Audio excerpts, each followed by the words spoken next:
Ya, kita akan langsung membahas ya pemirsa dengan narasumber yang sudah hadir di studio Apa Kabar Indonesia Malam. Malam hari ini Bang Gita Suwondo, pengamat sepak bola. Selamat malam. Selamat malam Tiara. Bang Gita, sehat ya? Sehat, alhamdulillah. Besok rencana nobar di mana nih Bang? Nobarnya belum tahu, tapi Belum tahu mungkin ya? kemungkinan besar akan ada di GBK. GBK, oke. Bang Gita, kalau kita berbicara mengenai Indonesia dan juga Jepang begitu ya, ini kan sebenarnya bukan yang pertama kali, bukan juga melihat bahwa peringkat bahwa Jepang ini memang lebih tinggi, tetapi Indonesia sebenarnya juga pernah kok menang begitu ya melawan Jepang. Nah, sebenarnya kalau melihat pengalaman di Piala Asia kemarin, catatan dari Bang Gita ini apa untuk laga besok ini, Bang? Kalau kita bicara head to head sebenarnya udah susah juga ya menjadi patokan. Kenapa? Karena kita kan memang pernah 5 kali menang, kita 2 kali imbang, 9 kali kalah lawan Jepang. Tapi itu pertemuan-pertemuan sebelum Jepang berbenah sepak bolanya. Udah lama sekali ya? Terakhir itu kita ketemu tahun 1989 sebelum mereka berbenah ya. Jepang menang saat itu. Kita pernah menang 7-0 tapi itu Merdeka Games tahun 1968. Merdeka Games kan juga nggak jelas apakah tim nasional yang dikirim ataukah memang hanya tim nasional campuran yang dikirim dari kedua sisi, Jepang maupun Indonesia. Jadi pertemuan yang bisa dijadikan head to head itu yang Januari kemarin di Piala Asia. Kita kalah 3-1 memang. Dengan Jepang benar-benar menguasai jalannya pertandingan. Waktu itu dari kemenangan 3-1 itu memang ada 1 penalti, 1 gol bunuh diri dan 1 gol murni, tapi ada 9 on target yang dilakukan oleh Jepang terhadap gawang kita. Tapi yang bisa jadi catatan adalah yang besok main itu adalah ada 7 pemain yang belum bergabung dengan timnas Indonesia pada saat Piala Asia Januari lalu itu. Dari mulai Tom Hayes, kemudian Kevin Dix, juga ada Jay Itzes, kemudian ada Tom Hai di lapangan tengah, Nathan juga, artinya Ragnar Oratmangun juga. Ini artinya ya kita jauh peringkatnya, 15 berbanding dengan 129. Tapi kalau kita bicara bagaimana penyelamatan Martin Pas dalam 4 pertandingan laga kualifikasi, di mana dia banyak sekali melakukan penyelamatan, siapa tahu dia benar-benar luar biasa dalam melakukan penyelamatan. Saya nggak yakin bahwa kita akan bisa mengimbangi di lapangan tengah maupun depan, tapi di belakang kita punya kekuatan. Oke, ada pemain-pemain yang pada saat Piala Asia kemarin bermain, tapi malam ini tidak, atau sebaliknya begitu ya, betul. Bang Gita ya. Tetapi kan untuk Jepang juga demikian, Bang. Iya, betul. Ayase Ueda yang kemarin bahkan mencetak gol Indonesia di bulan Januari ya, di bulan Januari tidak hadir besok. Nah, ini akan berpengaruh atau bisa menjadi peluang tidak untuk Indonesia? Berpengaruh sih mungkin ya, tapi permasalahannya adalah gini, mereka tuh punya pola 3-6-1. Bayangkan sebuah tim yang bukan dari tim Eropa bisa memainkan pola 3-6-1 dengan Ueda di depan, kemudian 3 center back, dan kemudian 2 sayap dan 4 midfield. 4 midfield itu 1 gelandang bertahan dan 3 gelandang serang. Jadi ini benar-benar kekuatan lapangan tengah yang luar biasa dari Jepang. Ini yang benar-benar harus kita waspadai. Dalam 4 pertandingan yang sudah dilakukan Jepang, itu mereka membukukan masing-masing 12 shot on target ke gawang China. Mereka menang 7-0, 12 on target ke gawang Bahrain, mereka menang 5-0, hanya 3 shot on target ke gawang Arab Saudi, mereka menang 2-0, dan terakhir memang mereka agak dibekukan oleh Australia dengan 3 shot on target. Mereka bahkan tidak mencetak gol murni, mereka hanya mendapatkan dari gol bunuh diri yang menyamakan kedudukan. Tapi intinya adalah kita harus bermain seperti Australia pada saat mereka menahan imbang Jepang bulan Oktober lalu. Oke, baik. Bagi kita tahan terlebih dahulu, ini sudah bergabung bersama kami juga Ilham Jayakusuma yang juga merupakan ex-timnas Indonesia melalui sambungan Zoom. Selamat malam Bang Ilham. Selamat malam, Assalamualaikum warahmatullahi wabarakatuh. Waalaikumsalam, terima kasih Bang sudah bergabung bersama kami. Bang, mungkin saya langsung sapa saja ke Anda begitu ya. Ini kalau dilihat kan Bang Ilham juga pernah ada di posisi yang sama dengan teman-teman yang besok akan berlaga begitu ya di hari Jumat. Nah, kalau melihat karakteristik pemain Jepang dan kemudian juga bagaimana kepercayaan diri timnas kita, ini seperti apa Bang Anda melihatnya? Ya, saya pikir seperti saat ini timnas kita ya sangat-sangat jauh berbeda ya. Yang saya rasakan, saya pernah nonton kemarin terakhir lawan Australia. Ya bagus sekali, rapi sekali. Yang penting ketika nanti lawan Jepang, ya tadi kita harus konsentrasi, jaga kedalaman, tidak perlu terburu-buru, bermain seperti biasa, itu aja sih. Ini saya. Baik, kesiapan. Jadi Jepang silakan. saya rasa ya bisa juga kita redam di sini. Baik, tapi kalau melihat lagi-lagi Bang, ini berkaitan dengan peringkat Jepang di FIFA ini kan juga lumayan jauh begitu ya. Apa sih yang harusnya dilakukan oleh timnas kita untuk paling tidak siap secara mental terlebih dahulu begitu, mengingat terlebih juga kita tuan rumah di sini? Ya, yang saya tadi bicarakan, saya pikir ya ketika kita lawan Australia ya, kita cukup jauh perbedaan. Tapi kita bisa lakukan ya tadi. Kita harus konsentrasi menit awal, ya kan, terus juga ikuti instruksi pelatih. Setelah itu ya itu tadi bermain sabar dan jaga kedalaman. Tidak perlu kita tahulah timnas Jepang sudah pernah beberapa kali ikut Piala Dunia. Ya. Jadi saya rasa mungkin pelatih Sintayong juga sudah punya strategi sendiri, begitu. Nah, itu dia berbicara mengenai strategi, Bang Gita. Anda membacanya akan seperti apa? Taktik apa yang dimainkan? Apakah kita akan bertahan begitu ya, atau justru menyerang sebagai tuan rumah begitu ya? Kalau ngelihat komposisi yang kita punya sekarang dengan Kevin Dix baru bergabung, ini kan pemain yang bisa bermain sebagai bek kanan, bisa bermain sebagai center back, bisa bermain sebagai gelandang bertahan ya. Artinya dia punya kemampuan yang luar biasa. Sayang juga kalau kita bertahan. Tapi intinya adalah bagaimana kita balance antara bertahan dan menyerang. Kita kan sudah main 4 kali pertandingan, 3 draw, 1 kalah dari kualifikasi putaran ketiga Piala Dunia ini. Dari 8 babak yang sudah kita mainkan itu tidak pernah kita dalam satu pertandingan 2 babak kita benar-benar bermain bagus. Yang paling bagus adalah pada saat babak pertama melawan Arab Saudi, di mana kita leading pada saat itu. Kemudian babak kedua melawan China, di mana pada saat itu kita mengejar ketertinggalan dari 0-2, bisa memperkecil ketinggalan menjadi 1-2 dengan kita menguasai jalannya pertandingan. Pertanyaannya, bisa nggak kita melakukan itu terhadap Jepang? Agak sulit mungkin, tapi bagaimana kita mencuri kesempatan untuk mencetak gol, ini yang harus kita lakukan. Dan sejauh 8 pertandingan yang sudah kita lakukan, itu kan kita tidak punya kemampuan untuk killing the game. Artinya lini depan kita tuh yang benar-benar kadang-kadang punya peluang, kadang-kadang kita bagus masuk sepertiga lapangan pertandingan, tapi pada saat finishing itu yang kita kurang. Ini yang harus kita benar-benar perbaiki. Artinya 1 peluang, 1 gol benar-benar harus kita hadapi melawan Jepang ini. Kita pernah melakukannya pada saat kita kalah 1-3 dari Jepang. Itu ada peluang dari lemparan ke dalam yang kita lakukan dengan baik. Lawan China juga lemparan ke dalam Pratama Arhan yang kemudian diteruskan oleh Tom Hai dari kemelut di kotak penaltinya China. Itu yang harus sering kita lakukan dalam pertandingan besok. Kita bukan cuma punya Pratama Arhan sekarang, Kevin Dix juga punya kemampuan untuk lemparan ke dalam yang jauh. Ini yang harus dimanfaatkan. Baik, terima kasih Bang. Kita nanti juga akan dalami seperti apa kemudian ini kesiapan selain juga mental yang tadi sudah dibahas begitu ya oleh Bang Ilham. Tapi kita jeda terlebih dahulu, tetaplah bersama kami di Apa Kabar Indonesia Malam. Anda kembali di Apa Kabar Indonesia Malam, pemirsa, dan saya akan langsung ke Bang Ilham. Bang Ilham, kalau tadi sudah disinggung ya oleh Bang Gita, ada sebenarnya perbedaan jika dibandingkan dengan dulu, sekalipun memang Indonesia memang pernah melawan Jepang dan menang begitu. Kalau Anda sendiri melihat perbedaan yang signifikan pemain dulu dan juga saat ini apa, Bang Ilham? Tantangannya mungkin? Ya, saya rasa sih pemain dulu dengan sekarang sih memang sangat, ya saya rasa agak beda jauh ya.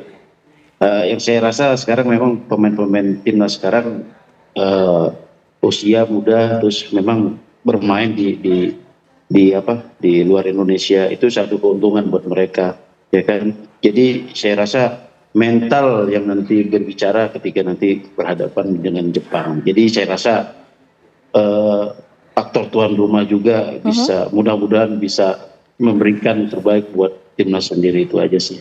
Oke, selain mental Bang, tadi kita di segmen sebelumnya sudah mendengar seperti apa kemudian ini masukan-masukan dari Bang Ilham berkaitan dengan kesiapan secara psikologis begitu. Apa hal lain yang harus dipersiapkan ini, setidaknya mungkin secara fisik, secara taktik oleh timnas kita? Ya, saya rasa untuk taktik dan strateginya sudah mungkin diberikan ya dari pelatih kepala Sintayong. Sekali lagi ya ini tadi ya saya rasa persiapan mental, itu aja, mental ketika kita bermain tuan rumah disaksikan hampir 70-80 ribu penonton, ya kan. Jadi itu yang harus diberikan, bermain dengan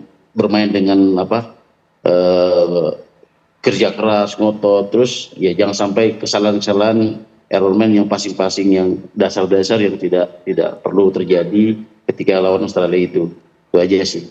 Baik, saya ke Bang Gita. Bang Gita, tadi kita berbicara mengenai seperti apa kemungkinan taktik atau strategi yang dikeluarkan oleh Coach Sinteyong begitu ya. Kalau kita berbicara mengenai Kevin Dix ini kan sebenarnya bisa di mana saja begitu ya Bang. Bisa di gelandang bertahan, bek kanan, bek kiri begitu. Tapi kalau Anda melihat nantinya akan ditempatkan di mana? Idealnya karena Miss Hilgers nggak main ya, kemungkinan dia akan bermain di center back, salah satu dari 3 center back. Artinya Itzes akan di tengah, Rizky Ridho mungkin di kiri, dan Kevin Dix akan di kanan. Tapi idealnya juga dia bisa bermain sebagai bek kanan.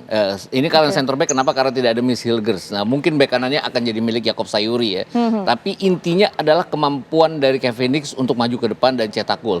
Sejauh ini kan dia sudah bikin 4 gol ya di musim ini. Ini artinya ini seorang pemain yang punya kemampuan mencetak gol dengan sangat baik. Kemudian kalau kita bicara Jepang dengan sebagian banyak pemainnya yang bermain di Eropa. Kemarin kan pada saat mereka terbang ke sini ada 6 pemain yang harus kembali ke Jepang karena pesawat mereka mengalami kerusakan. Itu 6 pemain lokal, artinya 17 lainnya kan dari Eropa. Kita kan juga pemain-pemain kita dari Eropa, walaupun levelnya mungkin beda. Yang sudah bermain di Liga Eropa kan hanya Miss Hilgers, kemudian bermain di Liga Champions Kevin Dix, kemudian Jay Itzes yang sudah bermain di Serie A. Tapi kita bicara Jepang kan jauh lebih banyak lagi. Jadi saya pikir strateginya adalah bagaimana berupaya mungkin untuk tidak kehilangan bola dan untuk menguasai lapangan tengah, walaupun akan sangat sulit karena yakin dari seluruh 4 pertandingan yang sudah dimainkan Jepang, lapangan tengah itu selalu jadi milik mereka.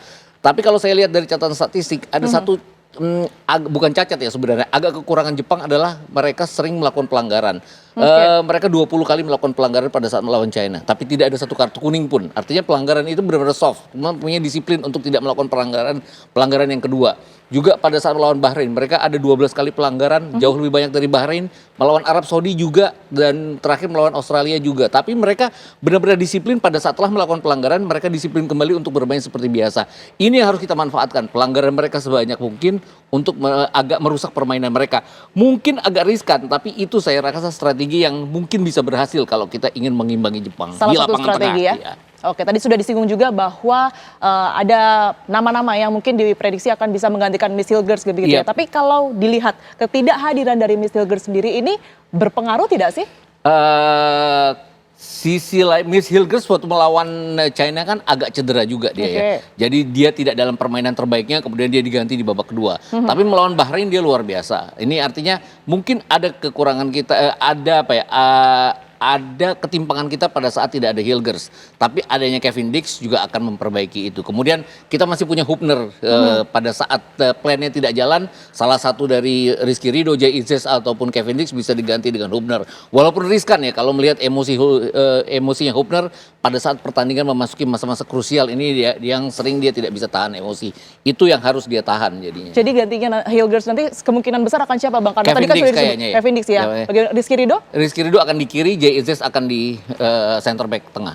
Oke, tapi kembali lagi kalau tadi kita sudah membahas mengenai bagaimana kesiapan timnas kita gitu ya bersama juga dengan Bang Ilham. Kalau Anda sendiri melihat kesiapan kita dengan itu tadi ya data-data bahwa Jepang sendiri posisinya ini masih ada di ranking tertinggi FIFA, begitu pula juga diimbangi dengan kita bisa saja cukup percaya diri karena saat ini tuan rumah begitu. Seperti apa? Kita sebenarnya kalau masalah mental yang sering digadang-gadang orang bahwa kita harus punya mindset untuk menang melawan Jepang. Ini pemain-pemain kita sekarang kan banyak yang bermain di Eropa. Mindset mereka pasti oke. Kalaupun mereka kalah, ya mereka memang kalah kualitas itu aja. Jadi saya nggak yakin bahwa mental akan membuat mereka kalah. Mentalnya sih sudah ada. Cuman persoalannya adalah secara level di klubnya Jepang tuh kan Mitoma mainnya di Brighton Premier League. Kemudian Endo mainnya di Liverpool, kapten Jepang itu juga Premier League. Kemudian ada yang di Freiburg. Kemudian seperti Minamino dia bermain di Liga Perancis di Monaco.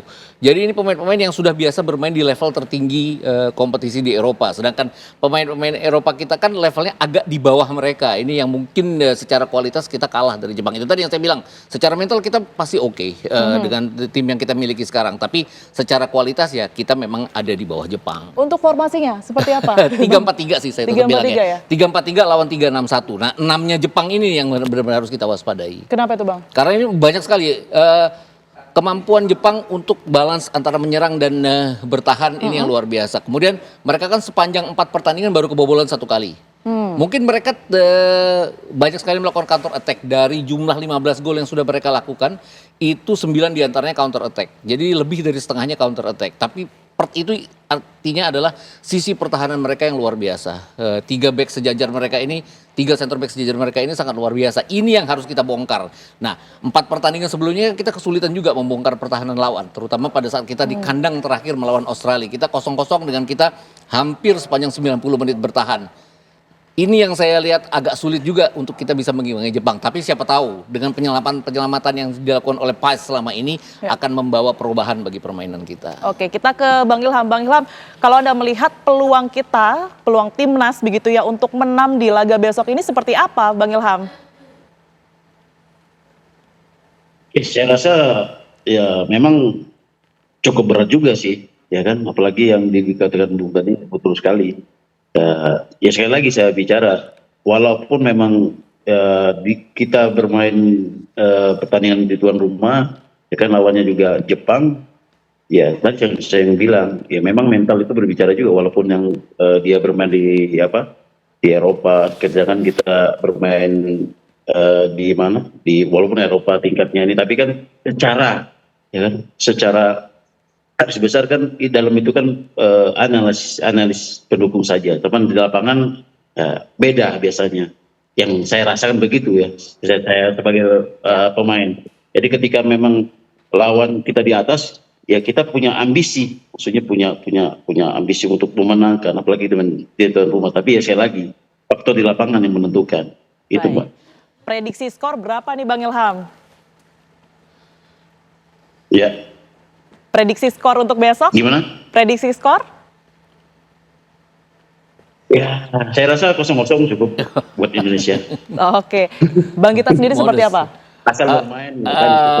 Agak sulit juga nih ya. Mereka bikin 7 gol lawan Cina, lawan 5 gol lawan Bahrain, dan 2 gol.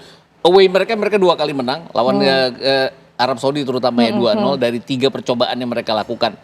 Kalaupun kita tidak bisa menggapai poin, saya pikir juga tidak akan lebih dari margin 1 gol untuk kemenangan Jepang. Oke, kita akan lihat besok seperti apa begitu ya. Sekalipun kita tentu penuh harap, berdoa agar besok timnas kita bermain sebaik mungkin begitu ya. Betul. Oke, terima kasih banyak Sama-sama, Bang Gita dan juga Bang Tiara. Ilham yang sudah bergabung bersama kami via Zoom. Sehat selalu Bang Gita dan juga Bang Ilham.